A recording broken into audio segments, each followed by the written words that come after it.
샬롬, 사랑하는 성도 여러분, 반갑습니다. 오늘은 사순절 8번째 날입니다. 사순절 말씀 여행 여러분과 함께 우리 교회 역사관에서 계속 진행하고 있습니다. 여러분 뒷배경 보이시나요? 우리 교회 예배드리는 모습인데요. 여러분들의 사진 한 장 한 장으로 모자이크식으로 이 모습을 만들었습니다. 우리 교회 모습과 그리고 우리 교회 안에서 예배드리는 그런 모습입니다. 여러분 어디 있든지 우리는 주 안에서 한 형제 자매입니다. 교회는 생명을 살리는 건강한 공동체입니다. 한 몸이란 이야기죠. 저와 여러분이 떨어져 있어도 저는 여러분과 주 안에서 한 몸입니다. 여러분들 건강하시고요. 주 안에서 해피하시기 바랍니다. 오늘은 8번째 여행 말씀 마태복음 22장 15절에서 22절입니다. 우리 함께 말씀을 읽겠습니다. 이에 바리새인들이 가서 어떻게 하면 예수를 말의 올무에 걸리게 할까 상의하고 자기 제자들을 헤롯 당원들과 함께 예수께 보내어 말하되 선생님이여 우리가 아노니 당신은 참되시고 진리로 하나님의 도를 가르치시며 아무도 꺼리는 일이 없으시니 이는 사람을 외모로 보지 아니하심이니이다. 그러면 당신의 생각에는 어떠한지 우리에게 이르소서.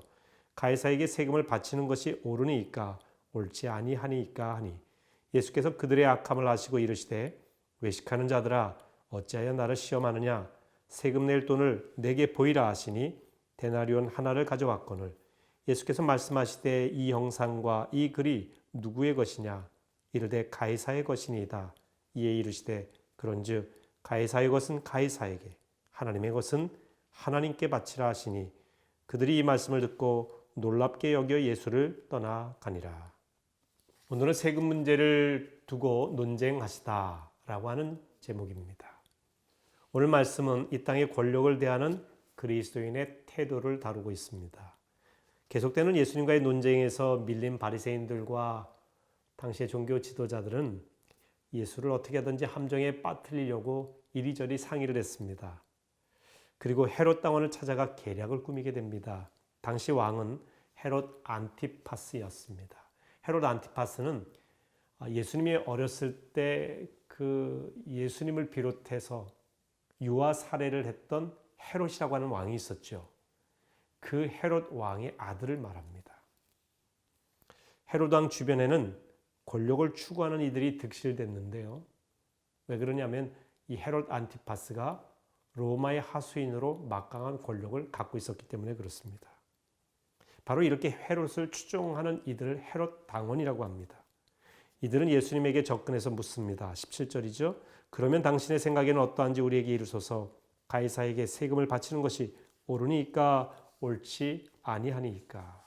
유대는 당시 로마의 식민지였습니다. 세금을 로마 황제 가이사에게 바친다는 것은 그를 진정한 왕으로 인정한다는 뜻입니다. 세금 문제를 놓고 유대인들도 둘로 갈렸는데요. 세금을 내야 된다라고 하는 파와 세금을 절대 낼 수 없다라고 하는 강경파가 있었습니다. 실제로 예수님이 오시기 전 갈릴리 땅에는 유다라고 하는 사람이 있었는데요. 가룟 유다 아닙니다. 유다라는 이름이 당시에 굉장히 많았는데 어떻게 보면 혁명가 유다입니다. 그가 나타나서 자신이 메시아임을 자처했어요. 그래서 강력하게 로마에다 세금을 바치는 것을 반대하는 운동을 펼쳤습니다.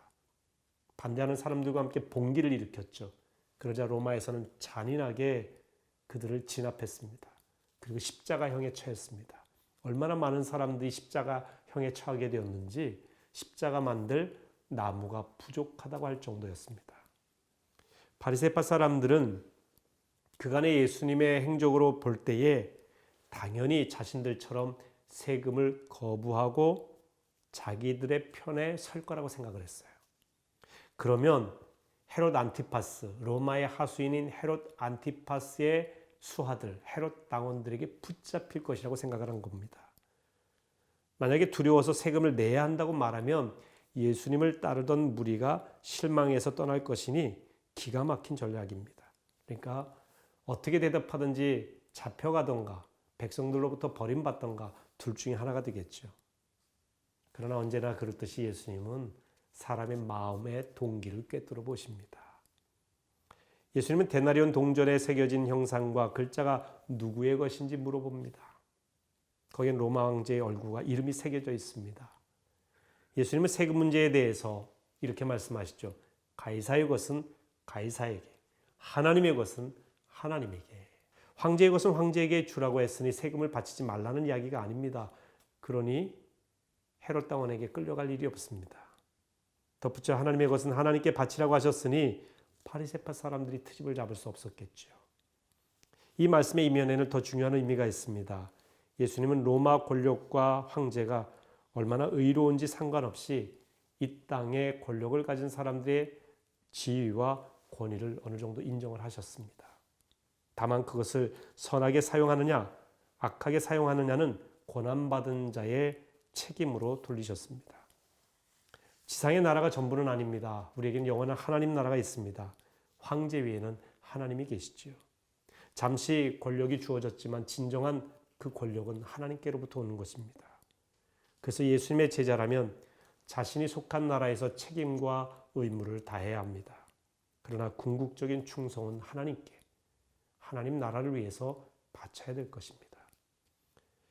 오늘날 그리스도인들이 권력을 대하는 태도 역시 한번 생각해 볼 필요가 있습니다. 예수님 칼과 피로 세상을 바꾸고자 하셨던 혁명가는 결코 아닙니다. 속세를 등지고 산속에 은신한 수도사도 아니십니다. 땅에 발을 딛고 살아가지만 하늘나라 시민으로 살아가는 법을 가르쳐 주신 분입니다. 자, 이제 우리 자신을 돌아보도록 하시겠습니다. 여러분이 이 땅에서 하늘의 시민으로 살아가고 계십니까? 하늘 시민으로 살아가는 사람은 작은 힘과 권력을 가졌다고 교만하지 않습니다. 함부로 휘두르지 않습니다. 부패하고 악한 사회에 적극적으로 목소리를 내대 좌우로 치우치지 않습니다. 내게 주신 능력을 활용해서 하나님의 뜻을 이루어갑니다. 일제치하에서 그리스도인은 독립운동뿐만 아니라 학교와 병원을 세우고 곳곳에 예수의 정신을 심었습니다. 여러분들이 이 우리 교회 역사관을 둘러보면서 그런 흔적을 많이 느낄 수 있었을 것입니다. 그리스도인이 있는 곳에 부정과 부패가 뿌리를 내리지 못했던 것입니다. 어두운 이 땅에 하늘의 빛을 비추는 등대지기와 같은 역할을 그리스도인들이 했던 것이지요. 우리 함께 기도하시겠습니다. 하나님, 어두운 세상입니다. 혼란도 가중되고 있습니다. 코로나19로 아픈 사람도 너무나 많습니다. 하나님, 이 어려운 시기에도 우리 그리스도인들은 밤하늘에 빛나는 별처럼 어두운 바다를 비추는 등대처럼 빛의 역할을 잘 감당할 수 있도록 인도하여 주시옵소서. 하나님의 것을 하나님에게 바칠 줄 알게 하시고 그리고 세상의 권력과 권위에 대해서 주 안에서 순종하는 지혜로움을 갖게 하여 주시옵소서. 그러나 궁극적인 우리의 주인이 하나님이시고 궁극적으로 우리는 하늘나라 시민인 것을 잊지 말게 하옵소서. 예수님의 이름으로 기도하옵나이다. 아멘.